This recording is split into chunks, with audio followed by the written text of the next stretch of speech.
ಅಲ್ಲ ಏನಪ್ಪಿದು ದಿಢೀರನೆ ಪಂಚಾಯತಿ ಕರೆದ್ಬಿಟ್ರಳ ಯಾಕೆ ಏನಾಯ್ತು? ಹಾಂ ಅಲ್ಲ ಒಂದು ಮಾತು ಮುಂಚೆನೇ ಹೇಳ್ಬೇಕಂಡ್ರಪ್ಪ, ಹಿಂಗೆ ಪಂಚಾಯತಿ ಕರೆಯೋದಾದ್ರೆ ಸುಮ್ಕೆ ನೀವೇ ಎಲ್ಲವ ಚರ್ಚೆ ಮಾಡ್ಕೊಂಡು ಪಂಚಾಯತಿ ಕರೆದ್ಬಿಟ್ರೆ ನಾವೆಲ್ಲವ ಏನು ಫ್ರೀಯಾಗಿರ್ತೀವ? ನಾನೆಲ್ಲೋ ಹೋಗಿರ್ತೀನಿ, ಇವನೆಲ್ಲೋ ಹೋಗಿರ್ತಾನೆ, ರಂಗಜ್ಜೆಲ್ಲೋ ಹೋಗಿರುತ್ತೆ, ಎಲ್ಲರೂ ಒಟ್ಟಿಗೆ ಸೇರ್ಕೊಂಡು ಮಾಡ್ಬೇಕಲ್ವೇನ್ರಪ್ಪ ಪಂಚಾಯತಿ ಅಂದರೆ. ನಾನು ಒಬ್ಬನೇ ಬಂದು ತೀರ್ಮಾನ ಕೊಡೋಕ್ಕಾಗತ್ತೇನು?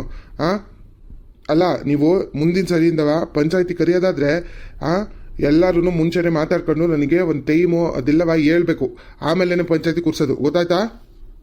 ಸರಿ ಗೌಡ್ರೆ, ಆಯ್ತು ಆಯ್ತು. ಸರಿ ಕಣ್ಗೌಡ್ರೆ. ಸರಿ ಆಯಿತು, ಶುರು ಮಾಡೋಣ. ಏನಮ್ಮ ಸಾವಿತ್ರಿ ನಿಂದು ಏನಮ್ಮ ಸಮಸ್ಯೆ? ಇದು ಯಾವುದಮ್ಮ, ಇದು ಯಾವುದೋ ಅಮ್ಮನ ಬೇರೆ ಕರ್ಕೊಂಬಂದಿದೀಯಾ? ಏನು ಕತೆನಮ್ಮ? ಏನಣ್ಣ ಕುಮಾರಣ್ಣ ನಿಂದೇನಣ್ಣ? ಏನಾಯ್ತು? 3 ಜನ ಯಾಕೆ ಹಿಂಗೆ ನಿಂತಿದ್ದೀರಿ? ಏನಾಯ್ತು ಅಂತ ಹೇಳಿ ಸರಿಯಾಗಿ ಯಾರಾದ್ರೂ ಒಬ್ರು. ಏನಂತ ಹೇಳೋಣ ಗೌಡ್ರೆ, ಈ ಹಾದ್ರಗಿತ್ತಿ ಸೂಳೆ ಇದ್ದಲ್ ನೋಡ್ರಿ ಇವಳು ನನ್ನ ಮನೆನೇ ಹಾಳು ಮಾಡೋಕ್ಕೆ ಅಂತಾನೆ ಬಂದವಳೆ ಗೌಡ್ರೆ. ನನ್ನ ಜೀವನನೇ ಹಾಳು ಮಾಡ್ಬಿಟ್ಲು ಕಣ್ಗೌಡ್ರೆ, ನನ್ನ ಜೀವನನೇ ಹಾಳು ಮಾಡ್ಬಿಟ್ಲು. ಇವಳಿಗೆ ಸರಿಯಾಗಿರೋ ಶಿಕ್ಷಣ ಕೊಡಬೇಕು ಕಣ್ಗೌಡ್ರೆ. ನೀವು ಈಗಲೇ ಹೇಳ್ತಾ ಇದ್ದೀನಿ ನೋಡ್ರಿ, ಸರಿಯಾಗಿರೋ ಶಿಕ್ಷಣ ಕೊಡಬೇಕು ಇವಳಿಗೆ. ಇವಳಿಗೆ ಚಪ್ಪಲಿ ತಗೊಂಡು ಹೊಡಿಬೇಕು ಊರಲ್ಲೆಲ್ಲವ, ಅಂತೆ ಶಿಕ್ಷೆ ಕೊಡಬೇಕು ಕಣ್ಗೌಡ್ರೆ. ಇವಳು ಏನು ಸಾಮಾನ್ಯದಳಲ್ಲಿ ಕಣ್ಗೌಡ್ರೆ, ಎಲ್ಲರ ಮನೇನೂ ಹಾಳು ಮಾಡಕ್ಕೆ ಬಂದವಳೆ. ಇವತ್ತು ನನ್ನ ಮನೆ ಹಾಳು ಮಾಡೋಳು, ನಾಳೆ ಇನ್ನೊಬ್ರು ಮನೆ ಹಾಳು ಮಾಡ್ತಾಳೆ ಗೌಡ್ರೆ. ಈಕೆಗಂತೂ ಹೇಳ್ತಾ ಇದ್ದೀನಿ ಗೌಡ್ರೆ, ಸರಿಯಾಗಿರೋ ಶಿಕ್ಷಣ ಕೊಡಬೇಕು ನೋಡ್ರಿ, ಹೇಳ್ತಾ ಇದ್ದೀನಿ ಇವತ್ತೇ. ಸಾವಿತ್ರಿ, ಅದು ಶಿಕ್ಷೆ ಕೊಡೋದು ಏನು ಮಾಡೋದು ಅದೆಲ್ಲವ ನಾವು ನಿರ್ಧಾರ ಮಾಡ್ತೀವಿ. ಕೂತಿದ್ದೀವಿ ಇಲ್ಲಿ ಪಂಚಾಯತಿ ಕಟ್ಟಿಲಿ, ಹಿರಿಯರು ಅಂತವ ನಾವು ಕೂತಿದ್ದೀವಿ. ಅದೆಲ್ಲ ಹೇಳ್ಬೇಡ ನೀನು. ಏನಾಯ್ತು ಅಂತ ವಿಷಯ ಹೇಳು ಮೊದಲು, ಗೋಲಾಡೋದನ್ನ ಬಿಟ್ಟು ಏನು ಮಾಡಿದ್ರು ಏನು ಕತೆ ಅಂತವ ಹೇಳು ಮೊದಲು. ಅಯ್ಯೋ ಏನಂತ ಹೇಳೋಣ ಗೌಡ್ರೆ, ಏನಾಯ್ತು ಅಂತಂದರೆ ಬೆಳಿಗ್ಗೆ ಬಂದಿವ ಮನೇಲಿ ಮಲ್ಕೊಂಡಿದ್ದ. ಆಮೇಲೆ ನಾನೊಂಚೂರು ಆಚೆ ಹಿಂಗೆ ಕೂತಿದ್ದೆ, ಅಷ್ಟೊತ್ತಿಗೆ ಗೌರಜ್ಜಿನೂ ಪಾರತಕ್ಕೆ ಬಂದರು. ಅವರಿಬ್ರು ಇವನು ರಾಸರಿಲಿ ಎಲ್ಲವ ನೋಡ್ಕೊಂಡು ಬಂದವ್ರು ನನಗೆ ಹೇಳೋಕ್ಕೆ ಅಂತವ. ಬಂದವರು ಹೇಳಿದ್ರು, ಹಿಂಗೆ ಒಂದು ಅಮ್ಮ ಬಾಡಿಗೆಗೆ ಬಂದೈತೆ, ಅದೇ ಶಂಕರಮ್ಮರ ಮನೆ ಐತಲ್ಲ ಅಲ್ಲಿಗೆ, ಅಲ್ಲಿ ನಿನ್ನ ಗಂಡನು ಅವಮ್ಮನೂ ಒಂದು ಗಂಟೆಯಿಂದ ಮಾತಾಡ್ಕೊಂಡು ನಿಂತಿದ್ರು. ಆಮೇಲೆ ನಿನ್ನ ಗಂಡ ಈ ಕಡೆಗೆ ಬಂದ್ಬಿಟ್ಟ. ಅವಾಗ ಅಮ್ಮನ ಕೇಳಿದ್ರೆ ಏನೂ ಸರಿಯಾಗಿ ಹೇಳಿಲ್ಲ ಕಣೆ, ಏನೂ ಹೇಳಿಲ್ಲ, ಹೆಸ್ರು ಗಿಸ್ರು ಏನೇನು ಕೇಳ್ದು ನಾವು ಯಾವ ಊರು ಏನು ಅಂತವ, ಯಾವುದನ್ನು ಸರಿಯಾಗಿ ಹೇಳಿಲ್ಲ ಅಂತವ ಅಂದರು. ಹೌದಾ ನಡೀರಿ, ಮತ್ತು ಏನು ನನಗೂ ಯಾಕೋ ಅನುಮಾನ ಬಂತು ಕಣ್ಗೌಡ್ರೆ. ಎಷ್ಟು ತಿಂಗಳಿಂದವ ಇವಯ್ಯ ಬರೀ ಪ್ಯಾಟಿಗೆ ಹೋಗ್ತೀನಿ ಅಂತ ಹೋಗೋನು, ಅಲ್ಲೇ ಉಳ್ಕೊಂಬಿಡೋನು. ಟೈಮ್ ಆಯ್ತು ಕಣೆ, ಇವತ್ತು ಬರೋಕ್ಕಿಲ್ಲ, ನಾಳೆ ಬರ್ತೀನಿ, ನನ್ನ ಸ್ನೇಹಿತರ ಮನೇಲಿ ಉಳ್ಕೊಂಡಿದ್ದೀನಿ ಅಂತವ. ನಂಗೆ ಇವೆಲ್ಲ ನೋಡಿದ್ನಲ್ ಗೌಡ್ರೆ, ಅನುಮಾನ ಬತ್ತು ಇವಯ್ಯಂದು ಏನೋ ಒಂದು ಐತೆ ಅಂತವ. ಅದಕ್ಕೆ ನಡೀರಿ ಹೋಗಿ ನೋಡೇ ಬಿಡೋಣ ಇವತ್ತು ಅಂತ ಹೋದ್ರೆ ಇಬ್ರು ಹಿತ್ಲಲ್ಲಿ ಏನೇನು ಮಾಡಬಾರ್ದೆಲ್ಲ ಮಾಡ್ಕೊಂಡು ನಿಂತಿದ್ರು ಕಣ್ಗೌಡ್ರೆ. ನೀವು ನೋಡಬೇಕಿತ್ತು. ಯಪ್ಪ ಬೇಡ ಬಿಡ್ರಿ, ನೀವು ನೋಡೋದೇ ಬೇಡ, ಕಣ್ಣು ನಿನ್ಗೋಗ್ಬಿಡೋದು ಗೌಡ್ರೆ ಅಂತ. ನನ್ನ ಮಕ್ಳು ಅವರೇ ಕಚಡ, ನನ್ನ ಮಕ್ಳು ಇಬ್ರು. ನನ್ನ ಮಗ ಎಂಟಿ ಅಂತವ ಕಟ್ಕೊಂಬಂದು ನನ್ನ ಮೋಸ ಮಾಡಿಬಿಟ್ನಲ್ಲ ಗೌಡ್ರೆ. ಇನ್ನೊಬ್ಳು ಇಟ್ಕೊಳ್ಳೋ ಬದಲು ಅವಳನ್ನೇ ಕಟ್ಕೊಂಡಿದ್ರೆ ಆಯ್ತಿರ್ಲಿಲ್ವೇನು ಗೌಡ್ರೆ ಇವನಿಗೆ? ನನ್ನನ್ನು ಯಾಕೆ ಗೌಡ್ರೆ ಕಟ್ಕೋಬೇಕಿತ್ತು? ವಯಸ್ಸಿಗೆ ಬಂದಿರೋ ಮಗಳವಳೆ, ಅವಳನ್ನ ಏನು ಮಾಡೋಣ ಗೌಡ್ರೆ ನಾನು? ನೀವೇ ಹೇಳಿ ಗೌಡ್ರೆ, ನೀವೇ ನ್ಯಾಯ ಕೊಡಿಸ್ಬೇಕನ್ ಗೌಡ್ರೆ ನನ್ನ ಮಗನ ಹತ್ರ ಬಾ. ಓ, ವಿಷಯ ಹಿಂಗೆಲ್ಲ ಐತೆ. ಸರಿ ಕಣಮ್ಮ, ಈಗ ನೀನು ಒಬ್ಳದೇ ಕೇಳ್ಕೊಂಡು ನಾವು ತೀರ್ಮಾನ ಕೊಡೋಕ್ಕಾಗಲ್ಲ. ಏನಂತೀಯಪ್ಪ ಕುಮಾರಣ್ಣ? ಏನು ಸಮಾಚಾರ ಇದೆಲ್ಲ? ಅಲ್ಕಣ ಚೆನ್ನಾಗೇ ಇದ್ದಲ್ಲಣ್ಣ ಹೆಂಡ್ತಿ ಮಕ್ಕಳು ಅಂತ.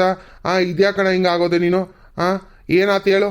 ಯಾರು ಹೆಂಗ್ಸು, ಎಲ್ಲಿಂದ ಕರ್ಕೊಬಂದೆ, ಏನು ವಿಷಯ ಎಲ್ಲದನ್ನು ಹೇಳ್ಬೇಕು ಅಣ್ಣ. ಯಾವುದನ್ನು ಮುಚ್ಚಿಡ್ಬೇಡ. ಸರಿಯಾಗಿ ಏನೈತೆ ಅದು ಪಂಚಾಯತಿ ಮುಂದೆ ನೀನು ಇವಾಗ ಹೇಳ್ಬೇಕಷ್ಟೇ. ಗೌಡ್ರೆ, ಎಲ್ಲನೂ ಕೂಲ ಆಗಿದೆ ಗೌಡ್ರೆ, ನಿಮ್ಮ ಮುಂದೆನೆ. ನಾನೇನು ವಾದ ಮಾಡೋಕ್ಕೆ ಅಂತ ಬರಲ್ಲ. ನಾನು ಸುಳ್ಳು ಹೇಳಿ ಏನು ಸಾಧಿಸ್ಬೇಕಾಗಿಲ್ಲ ಗೌಡ್ರೆ. ಇಷ್ಟು ದಿನ ಇವಳಿಂದ ಮುಚ್ಚಿಟ್ಟು ನಾವು ಪರದಾಡಿರೋ ಪಾರ್ಟು ಒಂದಲ್ಲ ಎರಡಲ್ಲ ಗೌಡ್ರೆ, ಎಷ್ಟು ಪಾರ್ಟ್ ಪಡೆದಿದ್ದೀವಿ ಅಂತ ನಮಗೆ ಗೊತ್ತು. ಆ ಟಿಪ್ಟೂರಿಗೆ ಓಡಾಡೋಕ್ಕಾಗಲ್ಲ ದಿನ ಅನ್ನೋ ಕಾರಣಕ್ಕೆ ಇವಳನ್ನ ಇಲ್ಲಿ ಊರಿಗೆ ಕರ್ಕೊಬಂದೆ.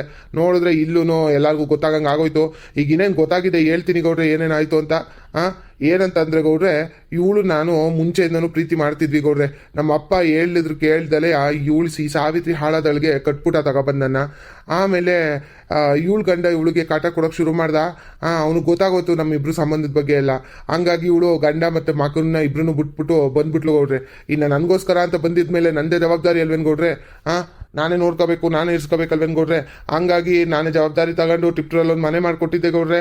ಆಮೇಲೆ ನೋಡಿದ್ರೆ ಅಲ್ಲಿ ಬಾಡಿಗೆನೂ ಜಾಸ್ತಿ, ಮತ್ತು ಅವಾಗವಾಗ ಹೋಗಿ ಬರೋಕ್ಕೂ ವಿಚಾರಿಸ್ಕೊಳ್ಳೋಕ್ಕೂ ಆಗ್ತಿರ್ಲಿಲ್ಲ ಗೌಡ್ರೆ. ಒಂದು ಹುಷಾರಿಲ್ಲ ಅಂದರೂ ನಾನು ಹೋಗಕ್ಕೆ ಬಿಡ್ತಿರ್ಲಿಲ್ಲ ಈ ಸಾವಿತ್ರಿ.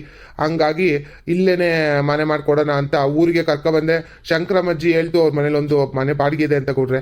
ಹಂಗಾಗಿ ಬಂದು ಬಾಡಿಗೆ ತಗೊಂಡು ನಾನು ಇವಳಿಗೆ ಅಂತ ಬಾಡಿಗೆ ದುಡ್ಡು ಎಲ್ಲವ ಕೊಟ್ಟು ಇವಳಿಗೆ ಅಂತ ಒಂದು ಮನೆ ತಗೊಂಡೆ ಗೌಡ್ರೆ. ಇಷ್ಟೇ ನೋಡಿ ಗೌಡ್ರೆ ಆಗಿರೋದು. ನಾವಿಬ್ಬರು ಜೊತೆಗಿದ್ದೀವಿ ಗೌಡ್ರೆ, ಒಂದು 5 ವರ್ಷದಿಂದ ಜೊತೆಗಿದ್ದೀವಿ. ನಾನಂತೂ ಇವಳನ್ನ ಬಿಡೋ ಮಾತೇ ಇಲ್ಲ ಗೌಡ್ರೆ. ನಾನು ಹೆಂಡತಿ ಮಕ್ಕಳನ್ನ ಬಿಟ್ಟು ಬಿಡ್ತೀನಿ, ಇವಳನ್ನಂತೂ ಬಿಡಲ್ಲ. ಇವಳು ನನ್ನ ನಂಬ್ಕೊಂಡಂತ ಬಂದಿದ್ದಲ್ಲ ಗೌಡ್ರೆ. ಅಷ್ಟೇ ಕಣ್ಗೌಡ್ರೆ, ನಾನಂತೂ ಇವಳನ್ನ ಬಿಡಲ್ಲ, ಇವಾಗಲೇ ಹೇಳ್ತಾ ಇದ್ದೀನಿ. ನಿನ್ನ ಮನಕಾಯ ಹೋಗ ಅಲ್ಕಂಡ್ಲ ಹೆಂಗೆ ಹೇಳ್ತಿದ್ದಿಲ್ಲ ನಿನಗೆ ನಾಚಿಕೆ ಮನ ಮರ್ಯಾದೆ ಇಲ್ವಾ? ಹೆಣ್ಣು ಬಿಟ್ರು ಬಿಡ್ತೀನಿ, ಇಟ್ಕೊಂಡಳನ್ನ ಬಿಡಲ್ಲ ಅಂತ ಹೇಳ್ತಿದೀಯಲ್ಲ ನೀನು. ಯಪ್ಪ ಯಪ್ಪ ಯಪ್ಪ ಯಪ್ಪ, ಏನು ಜನ ಏನು ಬಂದ್ಬಿಡ್ತು ಕಾಲ ಅಂತವ ನೋಡ್ರಪ್ಪ. ನೋಡ್ರಿ ನೀವೇನು ಆಗ್ತಾರೆ ನೋಡಿ, ನನ್ನ ಮಗನ ಬುದ್ಧಿ ಹೇಳ್ರಿ. ಹೆಂಡ್ತಿ ಮಕ್ಕಳು ಸಾಯಗಂಟು ಇರ್ತಾರೆ ಕಣ್ಲಾ, ಇಟ್ಕೊಂಡಳು. ಇವತ್ತಲ್ಲಿ ನಾಳೆ ಕೈ ಕಟ್ಟು ಹೋಗ್ತಾಳೆ. ಇವತ್ತು ನಿನ್ನಿಂದ ಬಂದಿರೋಳು, ನಾಳೆ ಇನ್ನೊಬ್ಬನಿಂದ ಹೋಗ್ತಾಳೆ. ಏನು ಮಾಡ್ತೀಯ ಅವಾಗ? ಅಯ್ಯೋ, ನಿನಗೇನು ಬುದ್ಧಿ ಕೆಟ್ಟೈತೆ, ಏನಾಗೈತೆ ಏನೋ ಗೊತ್ತಿಲ್ಲ. ಏನು ಇಟ್ಕೊಂಡೈತೆ, ದೇವ್ಗಿವ ಇಟ್ಕೊಂಡೈತೇನೋ ಇವನಿಗೆ ನೋಡ್ರು. ಇಟ್ಕೊಂಡಳ ಜೊತೆ ಇರ್ತೀನಿ, ಕಟ್ಕೊಂಡಳನ್ನ ಬಿಟ್ಬಿಡ್ತೀನಿ. ಮಕ್ಳು ಒಬ್ಳು ವಯಸ್ಸಾಗಿರೋ ಹೆಣ್ಮಕ್ಳವಳೆ, ಅವಳು ಬಿಟ್ಬಿಡ್ತೀನಿ ಅಂತ ಹೇಳ್ತಾನಲ್ಲ ಇವನು. ನೀನು ಹಿಂಗೆ ಬುಡನಾಗಿದ್ರೆ ಯಾಕ್ಲ ಕಟ್ಕೊಂಡೆ ನೀನು? ಮಕ್ಳಾಕ್ಲ ಹುಟ್ಟಿಸ್ದೆ. ಅಲ್ಲ, ಅವಳ ಜೀವನ ಹಾಳು ಮಾಡೋಕ್ಕೆ ನಿನಗೆ ಅಧಿಕಾರ ಕೊಟ್ಟರು ಯಾರು? ಏನು ಅನ್ಕೊಂಬಿಟ್ಟಿದ್ದೀನಿ ನೀನು? ಬಿಟ್ಬಿಡ್ತೀನಿ ಹೆಂಡತಿ ಮಕ್ಳನ್ನ, ಇವಳನ್ನ ಬಿಡೋಕ್ಕಿಲ್ಲ ಅಂತ ಹೇಳೋಕೆ ಬತ್ತಿದ್ಯಲ್ಲ ನೀನು. ಏನ ಅನ್ಕೊಂಡಿದ್ಯಾ ನೀನು? ಗೌರಜ್ಜಿ, ಒಂದೆಣ್ಣು ಅಂತ ಇವಳ ಬಗ್ಗೆನೇ ಮಾತ್ರ ಯೋಚನೆ ಮಾಡಬೇಡಿ ನೀವು. ಇವಳ ಬಗ್ಗೆ ಯೋಚನೆ ಮಾಡಿ. ಅವಳು ನನಗೋಸ್ಕರ ಅಂತ ಬಿಟ್ಬಿಟ್ಟು ಬಂದಿದ್ದಾಳೆ. ಅವಳ ಗಂಡ ಅವ್ರ ಮಗುನೆಲ್ಲವ ಬಿಟ್ಬಿಟ್ಟು ಬಂದಿದ್ದಾಳೆ. ಈಗ ಅವಳನ್ನ ನಾನು ದೂರ ತಳ್ಳೋಕ್ಕಾಗುತ್ತೇನು ಗೌರಜ್ಜಿ? ನೀವೇ ಹೇಳಿ. ಅಲ್ಲ, ಇಲ್ಲ, ಈ ಸಾವಿತ್ರಿ ಒಪ್ಕೊಳ್ಳೋದಾದ್ರೆ ಇಬ್ರು ಜೊತೆನೂ ಇರ್ತೀನಿ ನಾನು, ನನಗೇನು ತೊಂದರೆ ಇಲ್ಲ. ಅವಳು ತೀರಾ ಮನೆಗೇನು ಬರಲ್ಲ, ಅಲ್ಲೇ ಶಂಕರಮ್ಮವ್ರ ಮನೇಲೇ ಇರ್ತಾಳೆ, ಅಲ್ಲೇ ಇರಲಿ. ನಾನೇನು ಅವಳನ್ನೇನು ಮನೆ ಕರ್ಕೊಬರಲ್ಲ. ಇಷ್ಟು ದಿನ ಹೆಂಗೆ ನಡೀತಾ ಇತ್ತು ಹಂಗೆ ನಡ್ಕೊಂಡು ಹೋಗುತ್ತೆ. ಇವಾಗಲೇ ಹೇಳ್ತಾ ಇದ್ದೀನಿ. ಅದನ್ನ ಬಿಟ್ಟು ಇಲ್ಲ ನನಗೆ ಹಂಗೆ ಹಿಂಗೆ ಅಂತ ಇವಳು ರಾಗ ತೆಗಿಯೋದಾದ್ರೆ ನಾನು ಏನು ಇಲ್ಲ, ಇವಳನ್ನೇ ಬಿಟ್ಟು ಇವಳನ್ನ ಕಟ್ಕೊತಾ ಇದ್ದೀನಿ. ನಾನು ಹೆಂಡತಿ ಬಿಟ್ಟು ಇವಳನ್ನೇ ಕಟ್ಕೊಳ್ಳೋದು ಹೇಳ್ತಾ ಇದ್ದೀನಿ ನೋಡಿ. ಅದೇನಿತ್ತೆ ಅದೆಲ್ಲ ಪ್ರೊಸೀಜರ್ ಎಲ್ಲ ಮುಗಿಸ್ಕೊಂಡು ನಾನು ಇವಳನ್ನು ಮದುವೆ ಆಗ್ತೀನಿ. ಇವಾಗಲೇ ಹೇಳ್ತಾ ಇದ್ದೀನಿ, ಇದೇ ನನ್ನ ಕೊನೆ ತೀರ್ಮಾನ. ನೀವೇನೇ ಪಂಚಾಯತಿ ಕಟ್ಟೆಯಲ್ಲಿ ಏನೇ ಮಾತಾಡಿದ್ರು ಏನೇ ಬೈದ್ರು ಅಷ್ಟೇ, ಇದೇ ನನ್ನ ಕೊನೆ ತೀರ್ಮಾನನೇ ನಾನು ಹೇಳ್ತಾ ಇದ್ದೀನಿ ನೋಡಿ. ನೋಡೆ ಸಾವಿತ್ರಿ, ನಿನಗೂ ಹೇಳ್ತಾ ಇದ್ದೀನಿ ಕಡೆ, ನೀನು ಎಲ್ಲದನ್ನು ನಿಭಾಯಿಸ್ಕೊಂಡು ಸರಿಯಾಗಿ ಹೋಗ್ತೀನಿ ಅಂತ ಅನ್ನೋದಾದ್ರೆ ಏನಿಲ್ಲ ಕಣ್ರಿ, ಇರಿ, ಅವಳ ಜೊತೆನೇ ಇರಿ, ನನ್ನ ಜೊತೆನೇ ಇರಿ ಅನ್ನೋದಾದ್ರೆ ನನಗೇನು ತೊಂದರೆ ಇಲ್ಲ ಕಣೆ. ಇರ್ತೀನಿ ಜೊತೆಗೆ. ಇಲ್ಲ ನನಗಾಗಲ್ಲ ಹಂಗೆ ಹಿಂಗೆ ಅಂತ ನೀನು ಕಿರಿಕ್ ತೆಗಿಯೋದಾದ್ರೆ ನಿನ್ನನ್ನು ಬಿಟ್ಟು ಇವಳ ಜೊತೆ ಇರ್ತೀನಿ. ಅಷ್ಟೇ ನನ್ನ ತೀರ್ಮಾನ. ಯಾರು ಏನು ಎರಡೆರಡು ಮದುವೆ ಆಗಿ ಚೆನ್ನಾಗಿಲ್ವಾ? ಎಲ್ಲ ಇದಾರಲ್ವಾ, ನಾನು ಇರ್ತೀನಿ ಹಂಗೇನೆ. ಯೋ ಕುಮಾರಣ್ಣ, ನಿಲ್ಸೋಣ, ಮುಚ್ಚೋಣ ಬಾಯ. ಏನಣ್ಣ ಮಾತಾಡ್ತಾ ಇದೆಯಾ ನೀನು? ಮಾಡಿರೋದು ಅಲ್ಕ ಕೆಲಸ ಮಾಡಿ ಇವಾಗ ಅದನ್ನು ಸಮರ್ಥನೆ ಬೇರೆ ಮಾಡ್ಕೊಳಕ್ಕೆ ಬರ್ಬೇಡ ಕಣಣ್ಣ. ನೀನು ಇನ್ನೊಬ್ಳನ್ನ ಪ್ರೀತಿಸ್ದೆ ಅಂದಮೇಲೆ ಯಾಕಣ ನೀನು ಸಾವಿತ್ರಕ್ಕನ್ನು ಯಾಕಣ ಮದುವೆ ಆಗಬೇಕಿತ್ತು? ಮದುವೆ ಆಗಿ ಅವಳ ಜೀವನನ ಯಾಕೆ ಹಾಳು ಮಾಡಿದೆ ನೀನು? ಒಂದು ಹೆಣ್ಣಿನ ಜೀವನ ಅಂತ ಹೇಳ್ತಾ ಇದೀಯಲ್ಲ ನೀನು. ಈ ಅಮ್ಮನ ಜೀವನನ ನಾವು ಯಾರಾದರೂ ಹಾಳು ಮಾಡೋಕ್ಕೆ ಹೋಗಿದ್ವಾ? ಆ ಅಮ್ಮನೇ ತನಗೆ ತಾನಾಗೆ ಗಂಡನ ಜೊತೆ ಜಗಳ ಆಡ್ಕೊಂಡು ಹುಟ್ಟಿರೋ ಮಗನೂ ಬಿಟ್ಟು ಬಂದೈತೆ ಅಂತ ಅಂದರೆ ಅವಳು ಇನ್ನು ಎಂಥವಳು ಇರಬೇಕು ಅಂತವ ನೀನೇ ಯೋಚನೆ ಮಾಡೋಣ ಕುಮಾರಣ್ಣ. ಇವತ್ತು ನೀನು ಖುಷಿಯಾಗಿ ಏನೋ ಒಂದು ನಿರ್ಧಾರ ತಗೊಂಬಿಡ್ತೀಯ, ಆದರೆ ಹೇಳ್ತಾ ಇದ್ದೀನಿ ಮುಂದಕ್ಕೆ ನೀನು ಅನುಭವಿಸ್ಬೇಕಾಗುತ್ತೆ ಕಣೋಣ. ಯಾರು ಯಾವತ್ತೂ ಕಟ್ಕೊಂಡಿರೋಳೆ ಬೇಕು ಕಣೋಣ, ಇಟ್ಕೊಂಡಿರೋಳು ಇರೋ ಗಂಟ ಮಾತ್ರ ಅಂತ ಹೇಳೋಕ್ಕಿಲ್ವಲ್ಲಣ್ಣ ಗಾದೆ. ಗೊತ್ತಿಲ್ವ ನಿನಗೆ? ಆ ಗಾದೆ ಪ್ರಕಾರ ನೀನು ಇಟ್ಕೊಂಡಿರೋಳು ಇರೋ ಗಂಟ ಅಂತ ಅರ್ಥ ಮಾಡ್ಕೊಂಡು ಇವಳ ಜೊತೆ ಹೋದ್ರೆ ಸರಿ ಸಾವಿತ್ರಕ್ಕನ ಜೊತೆಲಿ. ಇಲ್ಲ ಅಂತಂದರೆ ನಾನು ಬಿಡೋಕ್ಕಿಲ್ಲ ಕಣೋಣ ನೀನು. ಇವತ್ತು ಏನಾಯ್ತು ಅದು ನೋಡ್ತಿರು, ನಾನು ಇವತ್ತು ಏನು ಮಾಡ್ತೀನಿ ಅಂತವ. ಬಿಡೋದಿಲ್ಲ ಅಣ್ಣ. ಆಮೇಲೆ ನನಗೆ ಹೆಣ್ಮಕ್ಳು ವಿಷಯದಲ್ಲಿ ತೊಂದರೆ ಆಗಬಾರ್ದು, ಅದರಲ್ಲೂ ನಮ್ಮೂರ ಹೆಣ್ಮಕ್ಳಿಗೆ ತೊಂದರೆ ಆಗಕ್ಕೆ ಬಿಟ್ಟೇನಣ್ಣ ನಾನು? ನೋವೇ, ಈ ಚಾನ್ಸೇ ಇಲ್ಲ. ಲೇ ಕುಡುಕ್ ನನ್ನ ಮಗಳೇ, ಸುಮ್ಮನೆ ನಿಂತ್ಕೊಳ್ಳ ನೀನು. ನಿನಗೇನ್ಲ ಗೊತ್ತು? ನನಗೆ ಸಂಸಾರದ ಬುದ್ಧಿ ಹೇಳಕ್ ಬಂದ್ಬಿಟ್ಟ ಈ ನನ್ನ ಮಗ. ಏಯ್, ನೀನು ಮನೆಗೆ ಹೋಗಿ ಎಷ್ಟು ದಿನ ಆತಲ್ಲ ಕುಡ್ಕ? ಕುಡುಕ್ ನನ್ನ ಮಗನೇ ನನಗೆ ಹೇಳಕ್ ಬರ್ತಾನಿಲ್ಲಿ. ಎಷ್ಟು ದಿನ ಆಯ್ತು ನೀನು ಮನೆಗೆ ಹೋಗಿ? ಗೊತ್ತದ? ಏನೋ ಆ ಹುಡುಗಿ ಸುಮಾ ಅಂತವಳಾಗಿ ಎಲ್ಲನೂ ನಿಭಾಯಿಸ್ಕೊಂಡು ಹೋಗ್ತಾವಳೆ. ಮನೆಗೆ ಅದೇನು 15 ದಿನಕ್ಕೆ ಓದಿಯೋ ತಿಂಗ್ಳಿಗೆ ಓದಿಯೋ ಗೊತ್ತಿಲ್ಲ ನೀನು. ಮನೆ ದಾರಿ ಗೊತ್ತಿಲ್ಲ ನಿನಗೆ ಸರಿಯಾಗಿ. ಅಂಥವ್ನು ನೀನು ನನಗೆ ಸಂಸಾರದ ಬುದ್ಧಿ ಹೇಳಕ್ ಬರ್ತಾ ಇದೆಯಾ? ಓಹೋ, ಸರಿ ಆಯ್ತು ಕಣ ಕುಡುಕ್ ನನ್ನ ಮಗನೇ, ನಿನ್ನ ಹತ್ರನೇ ಕೇಳ್ಬೇಕಿತ್ತು ಕಣೋ ನಾನು ಸಂಸಾರದ ಬುದ್ಧಿನ. ಮುಚ್ಕೊಂಡು ನಿಂತ್ಕೊಳ್ಳ ಕೇಳಿದ್ದೀನಿ. ಏನಯ್ಯ, ನನ್ನ ಮಗನ ಮೇಲೆ ಏನು ಹೇಳಕ್ಕೆ ಬಂದಿದ್ಯಾ ನೀನು?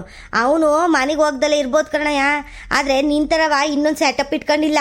ಹದಿನೇಳು ಮೊದಲು ನಿನ್ನ ಮಾತಾಡ್ಕಂತ ಅಂದರೆ ನನ್ನ ಮಗನ ಸಂಸಾರದ ಬಗ್ಗೆ ಮಾತಾಡೋಕೆ ಬರ್ತೀಯ ನೀನು ಎಷ್ಟು ಧೈರ್ಯ ಇರೋ ನಿನಗೆ ಅವನ ಬಗ್ಗೆ ಮಾತಾಡೋಕ್ಕೆ ಅಂತವ.